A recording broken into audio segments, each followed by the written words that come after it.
Bonjour et bienvenue à ce 26e numéro de Territoire Éco, l'émission dédiée à l'actualité économique azuréenne du groupe Nice Matin, réalisée en partenariat avec la Chambre de commerce et industrie Nice Côte d'Azur et le journal Tribune Côte d'Azur.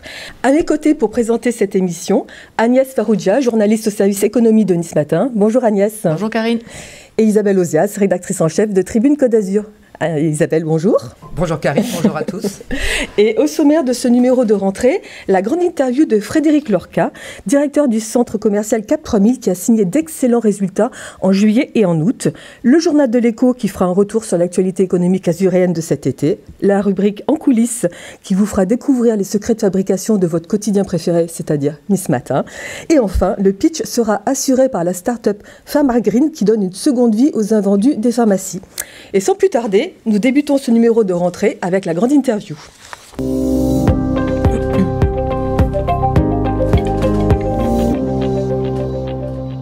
Frédéric Lorca, bonjour et merci d'avoir accepté notre invitation.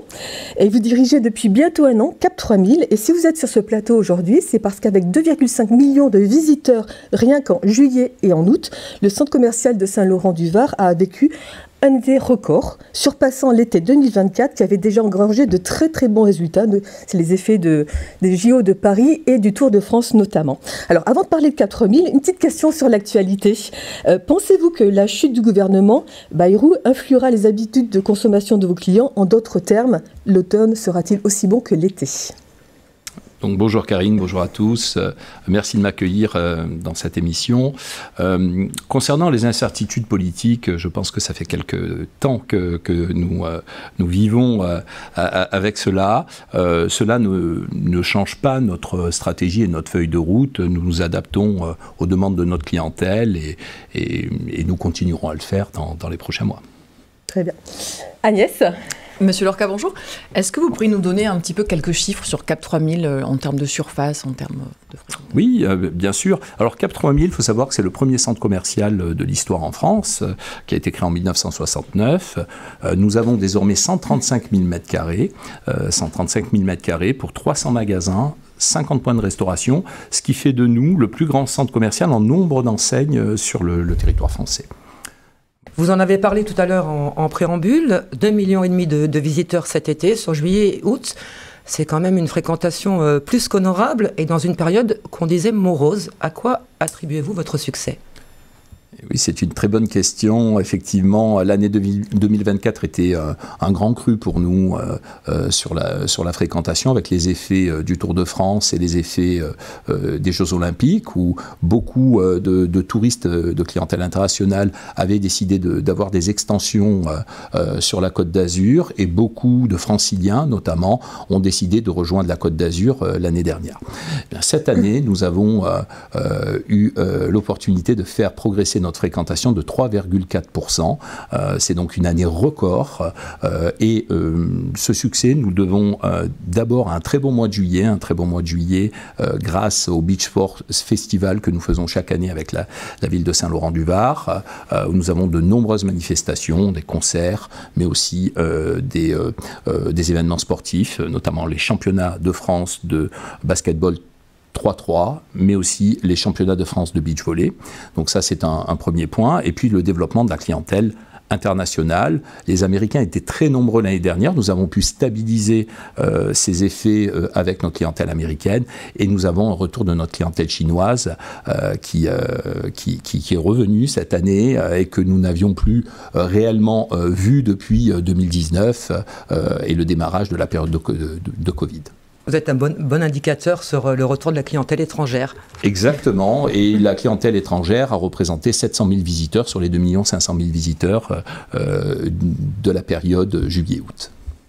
Parce qu'en termes de fréquentation, votre cœur de cible exactement, qu'est-ce que c'est ? Il y a beaucoup d'internationaux, mais il y a un cœur de cible pour la... Oui, alors Cap 3000 a cette particularité d'être le centre de toutes les familles, et plus qu'un centre, on parle d'un véritable lieu de vie où nous travaillons sur toutes les générations, nous travaillons sur la diversité, nous travaillons effectivement sur ce mix assez incroyable de clientèle locale et de clientèle internationale. C'est vraiment une force pour nous.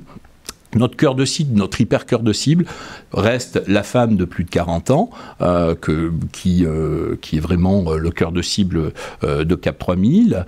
Pour autant, nous travaillons sur toutes les générations. J'en ai pour preuve toutes les actions que nous avons pu mener sur la génération Z récemment, avec l'arrivée de nouvelles enseignes, et ce qui nous fait progresser et conserver ce leadership qui est important pour nous. Vous avez quand même misé sur une cible qui est un petit peu atypique, enfin en tout cas sur les centres commerciaux. C'est la cible haut de gamme avec l'espace Corso. Est-ce que ce pari se révèle payant ? Alors c'est un pari payant, c'est un pari gagnant, dans la mesure où nous avons 40 enseignes au sein du Corso, qui nous donne, qui est quelque part une singularité au sein de CAP 3000 et qui nous donne cette notion un peu d'exclusivité dans un centre commercial en France. Nous sommes les seuls aujourd'hui sur CAP 3000 à proposer cette offre assez incroyable, allant de l'accessible jusqu'au premium luxe, mais je souhaite vraiment préciser que CAP 3000 s'adresse à toutes les clientèles, de la baguette de pain, l'achat quotidien, jusqu'au diamant de plusieurs carats. Et c'est la force de CAP 3000, c'est d'avoir un portefeuille de marque inimitable qui correspond à l'ensemble des générations et sur tout type d'offres. La singularité, c'est que vous y êtes arrivé. Oui. Beaucoup de centres commerciaux l'ont essayé, ils n'y sont jamais parvenus. En tout cas, nous, depuis 2021, nous sommes très satisfaits. Les marques nous font confiance. Nos consommateurs et nos clients, ainsi que nos visiteurs, répondent favorablement à cette demande sur CAP 3000 qui a à la fois ce mix dont on parlait tout à l'heure, de clientèle locale et clientèle internationale. Certaines grandes marques de savoir-faire français sont des cadeaux, des souvenirs à ramener dans son pays lorsque nous sommes clients étrangers. Donc il était important pour nous de couvrir toutes les gammes et toute l'offre dans notre centre commercial avec 300 enseignes. Encore une fois, c'est assez remarquable sous un même toit et surtout au bord de l'eau, avec cet environnement extraordinaire d'être situé sur une plage avec nos points de restauration qui donnent sur la plage. Justement, avec 300 enseignes, vous avez dû faire un gros travail certainement sur le parcours client pour l'inciter à rester davantage dans le centre. Comment vous l'avez conçu, ce parcours client ? Oui, effectivement, c'est un travail de longue haleine et un travail qui démarre il y a quelques années avec la stratégie de mon groupe, Altarea Commerce, qui a apporté une vision depuis 2019 sur ce centre commercial. Et dans notre parcours client, nous sommes très attentifs à répondre et à devancer quelque part les tendances pour que les clients puissent faire de CAP 3000 la destination incontournable du commerce et du lieu de vie sur la Côte d'Azur. Donc nous avons travaillé une offre qui est un repositionnement de notre offre, notamment sur les ailes du centre pour avoir une meilleure circulation. Nous avons réaménagé le bord de mer il y a quelques temps déjà, et ce qui nous donne une sensation de déjeuner face à la mer et qui est unique, non pas en France, mais dans le monde, et je vous rappelle que nous avons eu ce prix en 2022 de meilleur centre commercial au monde, de par notre positionnement, que ce soit aussi au niveau de l'éco-responsabilité, mais également dans cette situation incroyable de réunir sous un même toit 300 magasins sur ce qui était le plus vieux centre commercial de France à l'époque et qui aujourd'hui est sans doute le plus innovant de France, d'Europe et au monde. Vous avez judicieusement positionné des locomotives pour justement attirer les visiteurs et les clients, pour les faire profiter de tous les aspects positifs du centre. Bien entendu, la commercialisation a un rôle prépondérant. Les équipes de commercialisation ont fait un excellent travail. J'en ai pour preuve 44 ouvertures prévues sur l'année 2025, ce qui va nous donner une année record en termes d'ouverture. Et aujourd'hui, ce matin même, nous ouvrons Adidas, une enseigne incontournable, et c'est notre 23e ouverture de l'année. Donc nous sommes très attentifs sur le fait de positionner des enseignes en ligne avec les tendances de marché, en ligne avec notre feuille de route, et aussi les positionner dans des ailes stratégiques du centre pour que la circulation et la cohabitation se fassent de manière la plus harmonieuse possible. Au niveau de la gestion justement de ces enseignes qui arrivent, est-ce qu'il y a un gros turnover? Est-ce que vous avez une liste d'attente? Alors nous avons cette chance sur Cap 3000 de pouvoir remplacer très rapidement une enseigne qui partirait, et c'est le cas avec ces 44 ouvertures cette année, et de très jolies ouvertures. Nous allons travailler notamment sur le fait d'avoir plus de restaurants internationaux. Nous allons ouvrir un restaurant indien qui s'appelle The Crossing et qui va être la première implantation dans un centre commercial en Europe, qui existe aujourd'hui au Dubai Mall aux Émirats Arabes Unis. Nous aurons aussi l'opportunité très prochainement de lancer Korean Street Market. Korean Street Market sera la première enseigne coréenne de street food coréenne, et c'est un lancement mondial qui va se faire à Cap 3000. Donc ça c'est vraiment très important pour nous et très important aussi pour le territoire.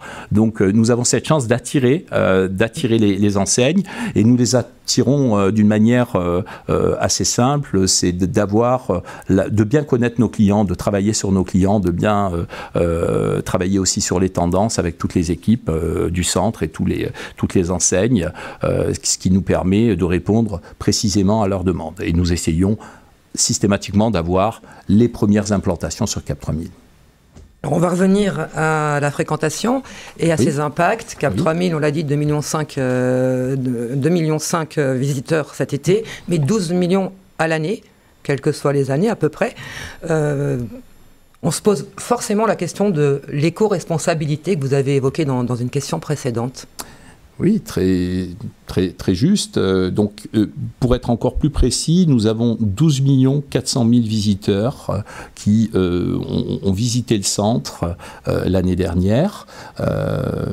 Et effectivement, notre part d'éco-responsabilité est essentielle aujourd'hui. Lors du changement et de l'agrandissement de Cap 3000, à partir de 2019 notamment, nous avons obtenu un label biodiversité qui nous permet d'être un centre reconnu pour notre éco-responsabilité. Alors, ça se traduit comment? Ça se traduit aussi par l'obtention d'un label d'excellence auprès de BREEAM.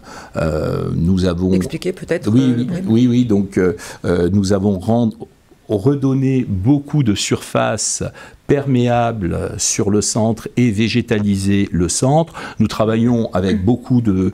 notre architecte a travaillé le centre avec beaucoup de matériaux éco-conçus. Nous sommes, bien entendu, nous utilisons les technologies les moins... énergivore que ce soit en électricité et dans toutes les ressources, donc technologie LED et comme je vous l'ai expliqué, beaucoup de verre pour faire rentrer la chaleur dans le centre, notamment sur les périodes d'hiver.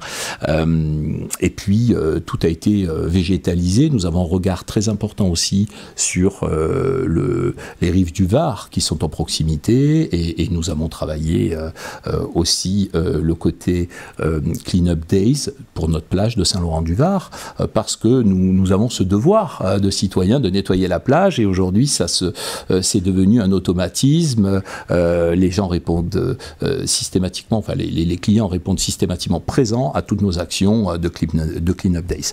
Et on ne pourrait pas le faire sans la collaboration de nos enseignes, et nos enseignes participent à un trophée des initiatives responsables que nous aurons dans quelques jours sur Cap 3000 pour justement être raccord avec notre stratégie d'éco-responsabilité. Donc ce trophée des initiatives responsables permet de remettre un prix aux enseignes du centre qui sont les plus impliquées dans l'éco-responsabilité.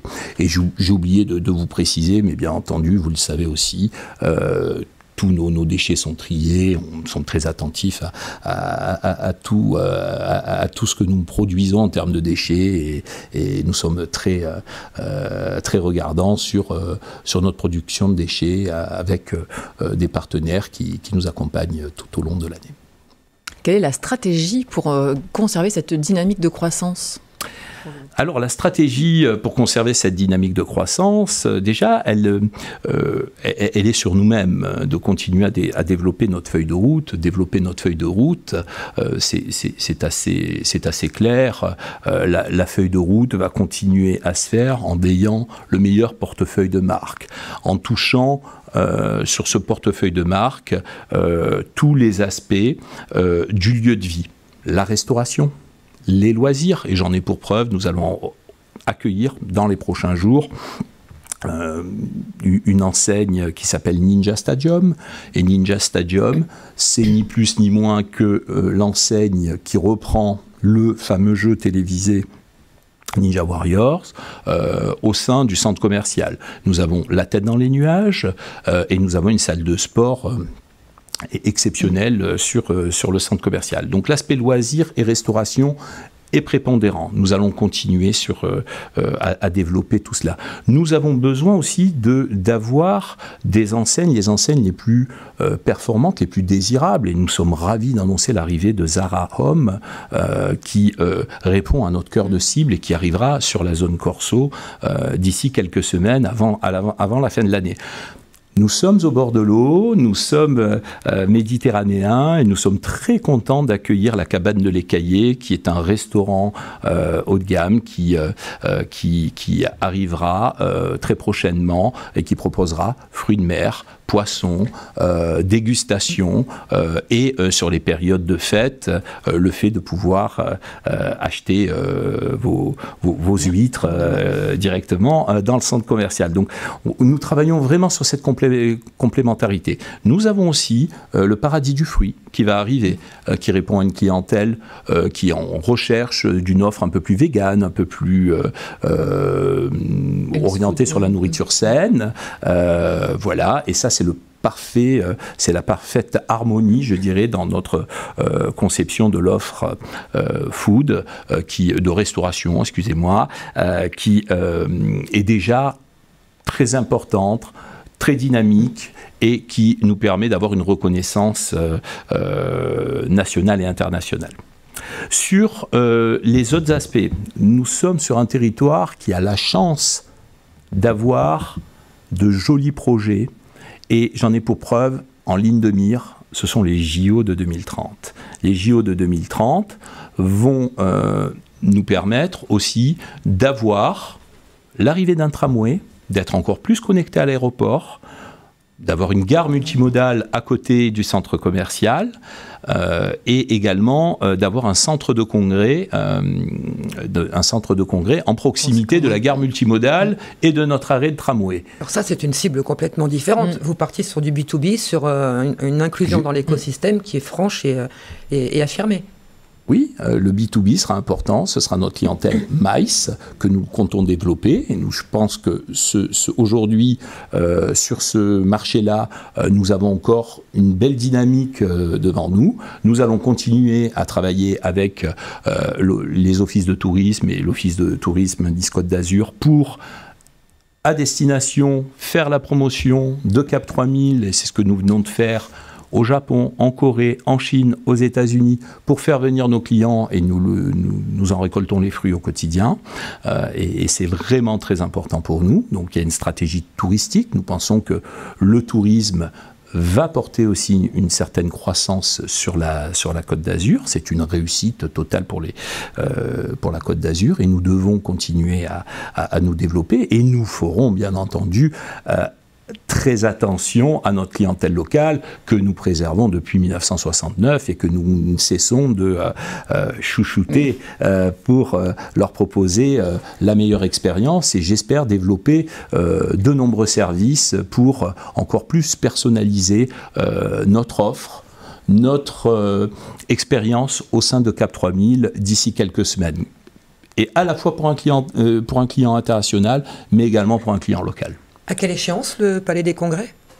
Le centre de congrès, alors ça c'est, je crois que le centre des congrès est prévu pour 2030, pour les JO. Voilà, en amont des JO. Mais ce n'est pas, voilà, ça dépend de la métropole et de la stratégie qui est en cours. Et quels sont les points selon vous à améliorer ? Alors, les points améliorés, c'est déjà sur nous-mêmes de continuer à performer comme nous le faisons depuis quelques années. On vous donne des chiffres en clientèle internationale qui sont importants. Je pense qu'il va falloir continuer à améliorer le fait que les clients internationaux puissent vivre un moment mémorable dans leur parcours client et donc nos animations marketing au sein de CAP 3000. Je pense que nous avons fait de grandes choses depuis quelques mois et puis depuis quelques années aussi, mais nous avons pas mal accéléré sur l'expérience dans le centre avec des marqueurs très forts, l'ouverture de Noël avec Philippe Lachaud l'année dernière. Nous pensons faire la même chose cette année avec Géry qui est en cours de recrutement et beaucoup d'expériences comme H5, l'exposition sur la French Touch qui s'est soldé par un franc succès, par un concert de Cassius, et qui a même été inspirant, vu que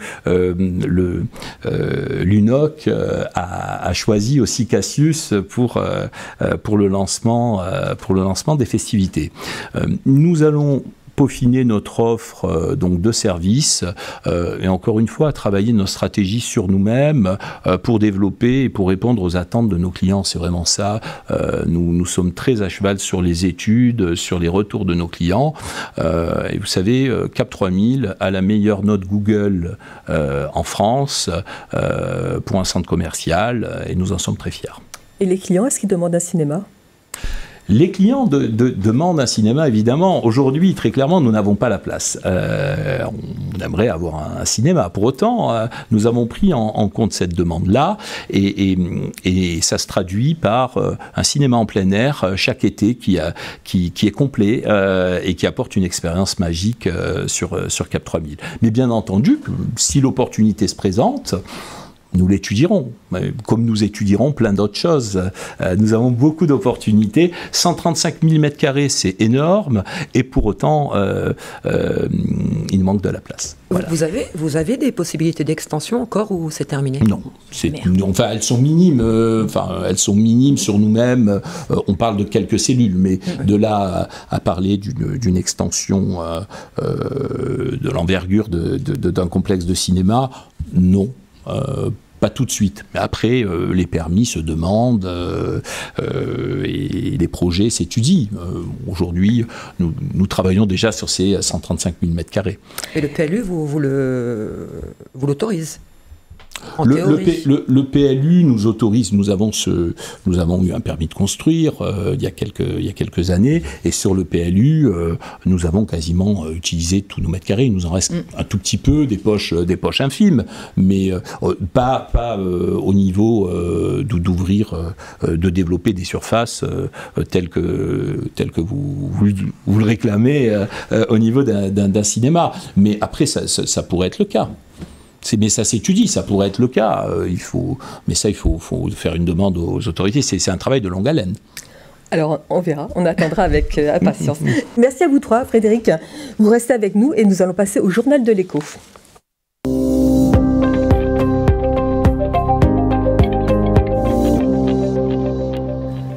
Et on commence par les levées de fonds de l'été. Malgré le net ralentissement de l'investissement, il y en a eu. Agnès ? Oui, Karine. Du lourd pour Médian Technologies à Sophia Antipolis avec 23,9 millions d'euros levés en juillet. Une augmentation de capital conséquente pour soutenir le développement à l'international de son logiciel d'aide au dépistage du cancer du poumon via l'imagerie médicale et l'intelligence artificielle.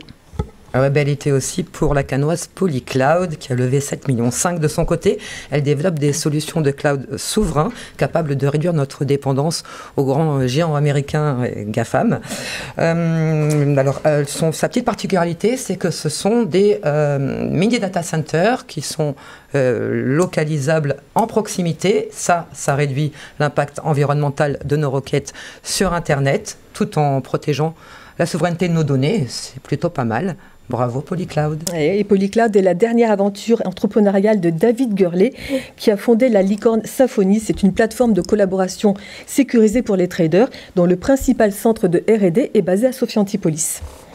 Une autre levée de fonds depuis Nice, la société Cosma, spécialisée dans l'imagerie sous-marine par drone, a levé 2,5 millions d'euros au début de l'été, avec pour objectif de passer à l'échelle industrielle. Les drones de Cosma sont autonomes et récoltent des images ultra précises, notamment pour la défense et l'industrie maritime. Et une petite dernière, 2,5 millions aussi pour la Bastiaise Voltaïka qui s'est implantée sur Nice l'année dernière. Alors Voltaïka, elle est spécialisée dans la production d'énergie verte et de stockage d'énergie via des batteries. Avec cette levée, elle compte continuer son expansion nationale et pourquoi pas l'international. Et il y a eu aussi quelques mouvements d'entreprise cet été et pas des moindres, n'est-ce pas Agnès ? En effet, et ce serait la fusion de l'année dans les Alpes-Maritimes, pas encore signée mais bien annoncée par les deux entités. GSF, spécialiste du nettoyage industriel basé à Sophia Antipolis, est entré en négociation exclusive pour le rachat du groupe ITAC, centré sur le marketing, l'accueil et l'événementiel d'entreprise. Une fusion qui permettrait à GSF de gonfler son chiffre d'affaires à 1,6 milliard annuel. Pas mal, et on attend incessamment sous peu la signature. Et puis certains fusionnent, d'autres vendent. C'est le cas de Monaco Marine, créé en 1995 à Monaco. Ce fleuron du segment maritime comptabilise 8 chantiers navals sur l'ensemble de la région sud. L'américain Safe Harbor Marinas a acheté fin août 100% des parts de la société qui réalise, on le rappelle, 81 millions d'euros de chiffre d'affaires en 2024, ce qui est pas si mal. Le montant de la transaction, lui, est resté confidentiel. Et côté élection et nomination, il y a quelques changements aussi. On commence avec l'institutionnel, avec Christophe Mirman, l'ex-préfet de la région PACA et des Alpes-Maritimes, a été nommé ministre d'État de la Principauté de Monaco. Franck Kaverzaghi a été élu président de la CAPEB 06. La CAPEB, c'est la Confédération de l'artisanat et des petites entreprises du bâtiment.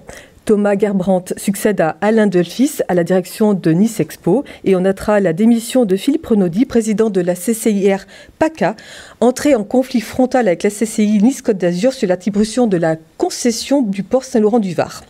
Et puis ça bouge aussi du côté des entreprises avec Caroline de Labaca qui prend la tête du centre d'affaires de la BPMed des Alpes-Maritimes.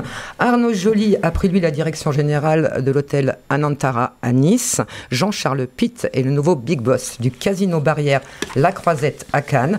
Et enfin Frédéric Bossard a cédé la présidence de son agence Wakan à Cyril Djordjevic. On reste en famille. Et c'est le moment de faire un petit bilan de l'été. Est-ce que nos entreprises ont le moral ?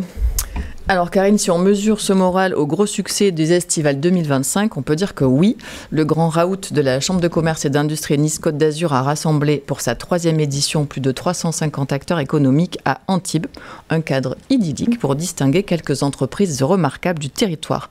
Et sur leur podium 2025, la Maison Aldiari, le Café du Cycliste, l'Hôtel des Congrès et Festivals, la start-up eCoat, et le prix du Café de la Com a été attribué à une icône des éditions Casterman, la petite Martine, qui, en 2025, a fait une escapade sur la Côte d'Azur. Et si on mesure ce bilan cette fois aux performances de nos entreprises, c'est pas si mal non plus, au vu des chiffres un petit peu médiocres du printemps. Je crois qu'on est à moins 2,8% de chiffre d'affaires sur la région PACA. Pas terrible, mais bon, cet été, semble-t-il, a bien rattrapé les choses, avec une forte augmentation du côté de la fréquentation en hébergement. La restauration... Il y a du pour, il y a du contre, mais globalement, on s'en est beaucoup mieux sorti que dans les autres régions françaises. Et enfin, là où ça a cartonné, c'est sur l'événementiel. On en parlait tout à l'heure avec vous. Tous les grands festivals de la côte affichent une jauge à la hausse. Nice Jazz Festival, Plage Électro ou Jazz à Jouan, carton plein. Hors segment touristique, les grandes maisons comme Robertet ou Virbac affichent de belles progressions de leur chiffre d'affaires à la mi-année. De beaux résultats qui ne font pas oublier les incertitudes qui planent sur notre économie. On parle des droits de douane américains confirmés à 15%. Mais sur la filière, bonne nouvelle, l'inauguration au Bois de Grâce de la nouvelle usine LMR Naturals qui augmente sa surface de production de 75% et qui s'est offert un domaine à Place-Cassier pour y peaufiner sa recherche et développement et ses propres plantations. Et beau succès aussi pour la 8e édition du DDA. Alors le DDA, c'est déconnectez-vous, détendez-vous et amusez-vous. C'est organisé par Caniseup, qui est le pilier canois de la French Tech Côte d'Azur. Alors l'événement a réuni près de 300 participants, dont des décideurs, des investisseurs et quelques 80 startups, et le tout sur l'île Sainte-Marguerite. Tout ce beau monde a pu networker, participer dans la joie et la bonne humeur à une quinzaine d'ateliers allant de la cybersécurité au yoga, en passant par les aides au financement ou les relations médias-startups. Et on finit avec vos coups de cœur, mesdames. Moi, je dirais la Veritbiote qui confirme son succès en matière de visite sur site. Selon l'Observatoire Entreprises et Découvertes en PACA, elle caracole toujours en tête avec 420 000 visiteurs accueillis en 2024. Dans le top 10 régional, on retrouve la confiserie de Florian à la 3e position et la maison Herbin qui est en 5e position. À noter que les parfumeries ne sont pas intégrées au classement. Isabelle. Et mon coup de cœur à moi, eh bien, c'est celui de l'appli Acri ST qu'on connaît pour ses dispositifs d'observation de la Terre via satellite. Alors là, c'est plus parlant et c'est plus grand public. Il s'agit de géolocaliser les méduses sur une carte en temps réel. C'est participatif, c'est un petit peu comme Waze et ça a vraiment cartonné chez les plaisanciers, les touristes tout l'été. C'est utile, ça pique moins et surtout c'est une formidable vitrine au niveau mondial pour la boîte azuréenne. Et merci à vous pour ce résumé de l'actualité économique azuréenne. Et nous passons à la rubrique En coulisses.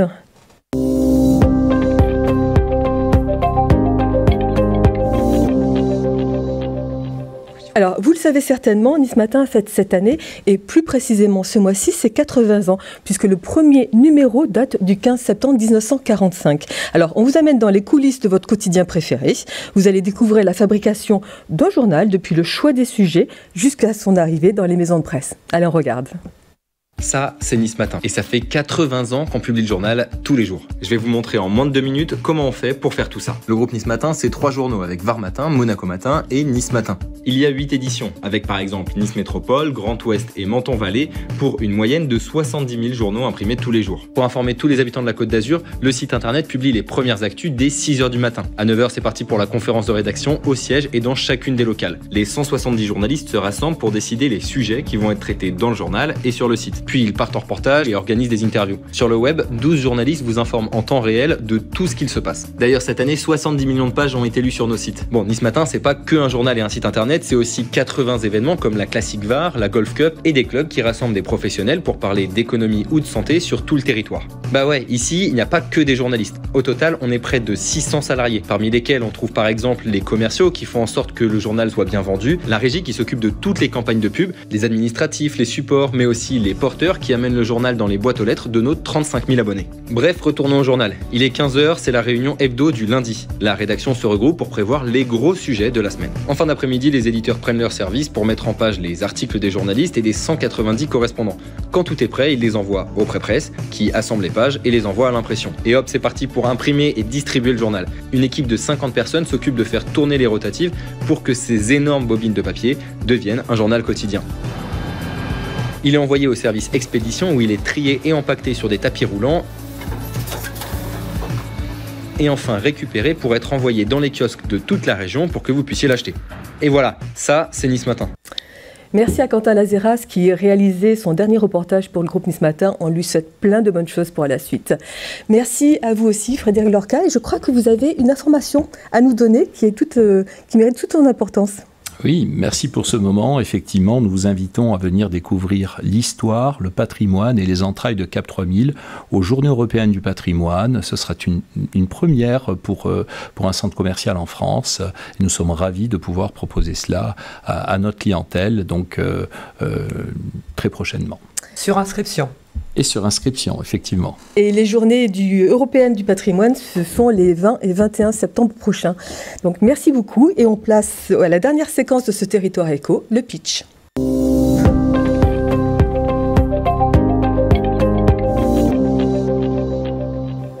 Et nous accueillons Laurent Salah, qui est CEO et cofondateur de PharmaGreen à La Roquette-sur-Var. La start-up a développé une plateforme mettant en relation pharmacie et associations.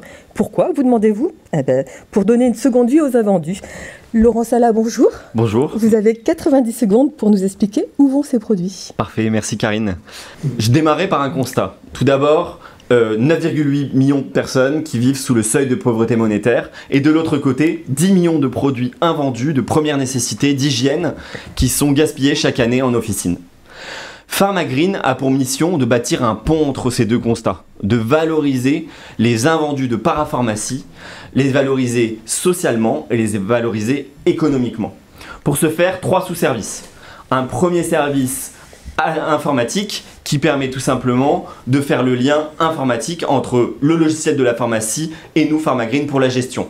Deuxième sous-service, un service, je dirais, logistique. On va récupérer les invendus directement en pharmacie et nous allons les amener directement aux associations reconnues d'utilité publique françaises.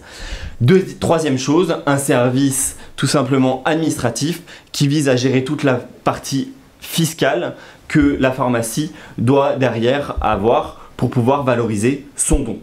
PharmaGreen aujourd'hui, c'est 1500 pharmacies qui nous font confiance. PharmaGreen aujourd'hui, c'est 500 associations partenaires avec un réseau établi. Et PharmaGreen aujourd'hui, c'est un appel à l'action. Si vous avez des produits qui vont être gaspillés, ce n'est pas une fatalité. Vous avez tout à fait la possibilité de pouvoir les utiliser et de pouvoir les valoriser socialement et économiquement. Bravo Laurent, 90 secondes, impeccable. Ça va ? Bravo pour le chrono. Merci. Merci à vous. C'est Merci avec vous que s'achève cette émission que vous pourrez voir et revoir sur les sites internet, les pages Facebook et la chaîne YouTube du groupe Nice Matin, mais aussi bien sûr sur le site de Tribune Côte d'Azur, tribuca.net. Merci à vous tous de nous avoir suivis. Merci à Sophie Doncé et Philippe Bertini à la réalisation de cette émission, à Chloé Wargard à la conception. Merci à vous Agnès et Isabelle. Et nous vous retrouvons le mois prochain pour le plein d'actualités économiques. À bientôt.